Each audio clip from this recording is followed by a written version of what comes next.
कोई भी अपराधी नहीं छूटेगा और इस मैटर को इंसाफ मिलेगा। आपको इंसाफ चाहिए ना, मैं आपको इंसाफ दिलवाऊंगा और ये मेरा वादा है आपसे। बस आपको एक बार मुझ पे भरोसा करना पड़ेगा। आप पे भरोसा, आप दिलवाएंगे इंसाफ। इंसाफ तो बहुत दूर की बात है नेताजी।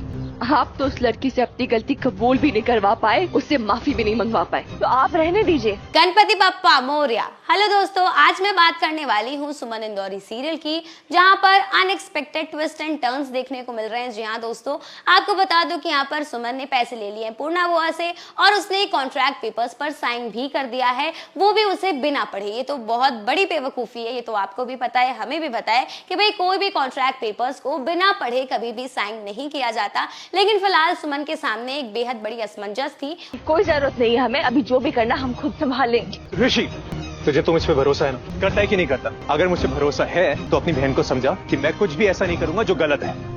और अगर कृतिका ने तुम्हारी माँ का एक्सीडेंट किया है, फिर आई विल मेक श्योर कि वो अपना जुर्म कबूल करे और मैं खुद उसे जेल भिजवाऊंगा। प्लीज भरोसा करो मुझ पे। उसे पता है कि भाई अभी फिलहाल के लिए उसकी माँ उसकी पहली प्रायोरिटी है। इस पेपर्स को पढ़ने के लिए उसके टाइम नहीं है उसके पास और उसे तुरंत के तुरंत ये पैसे चाहिए। और इसी हड़बड़ी में इस बार सुमन ने पेपर्स पर साइन कर दिया है। तीर्थ उसे रोकने की भी कोशिश करता है, उसे कहता है कि तुम्हें पेपर्स को एटलीस्ट एक बार तो पढ़ लेना चाहिए, लेकिन भाई अभी सुमन ने डिसाइड कर लिया है कि वो पेपर्स नहीं पढ़ेगी तो नहीं पढ़ेगी। अब उसने पेपर्स को बिना पढ़े साइन तो कर दिया है, लेकिन दोस्तों इसके पीछे एक बेहद बड़ी साजिश है पूर्णा बुआ की, जहाँ पर हम देखेंगे। कर सकते हो इतना? नेताजी मुझसे बात कीजिए, मेरी माँ का एक्सीडेंट हुआ है। हमारी माँ का सुमी, हम दोनों की माँ का एक्सीडेंट हुआ है, तेरी अकेले की माँ नहीं है।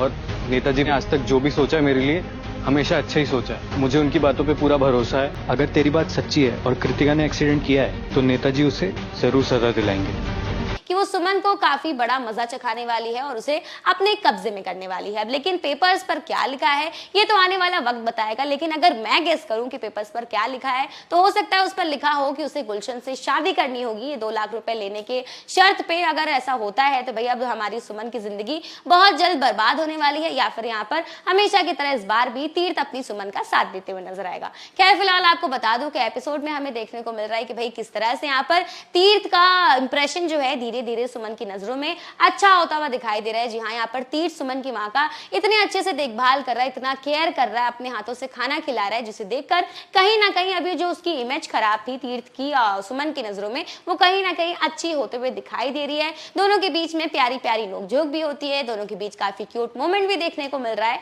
और इसी के साथ ये जो अच्छाई है तीर्थ को लेकर धीरे धीरे जो डेवलप हो रही थी वो कहीं ना कहीं बहुत जल्द खत्म होने वाली है, क्योंकि आपको बता दूं कि भाई इस बार सुमन के सामने एक बेहद बड़ा खुलासा हो गया है। जी हाँ, सुमन को इस बार पता चल जाएगा कि भाई उसकी माँ का एक्सीडेंट किसी और ने नहीं बल्कि कृतिका ने ही किया था। जी हाँ, जैसे वो मोहल्ले में पहुंचती है अपने, तो वहां पर उसे पता चलता है कि वो ड्राइवर की बीवी को घर से निकाल रही होती है पूर्णा बुआ, लेकिन एन मौके पर ड्राइवर की बीवी बताती है कि ये सब देविका का खेल है, उसने फोर्स किया था उन्हें ये एक्सेप्ट करने के लिए कि सारा इल्जाम अपने पर ले ले, और इस वजह से उन्होंने इल्जाम अपने पर ले लिया। और इसी के साथ आने वाले एपिसोड में हम देखेंगे कि भाई सुमन अपने मोहल्ले वालों के साथ पहुंच चुकी है तीर्थ के घर के बाहर और धरना प्रदर्शन कर रही है, अपनी माँ को इंसाफ दिलवाने की कोशिश कर रही है। कृतिका को थप्पड़ भी जड़ देती क्योंकि भाई कृतिका ने सुमन की माँ के खिलाफ कुछ अनाप शनाप कह दिया है, जिस वजह से गुस्से में आकर इस बार सुमन ने एक थप्पड़ भी जड़ दिया है कृतिका को। तो आने वाले एपिसोड में ये देखना दिलचस्प होगा कि क्या इस बार सुमन अपनी माँ को इंसाफ दिला पाएगी, क्या इस बार तीर्थ सुमन का साथ देगा या फिर देविका कोई नई चाल चलेगी।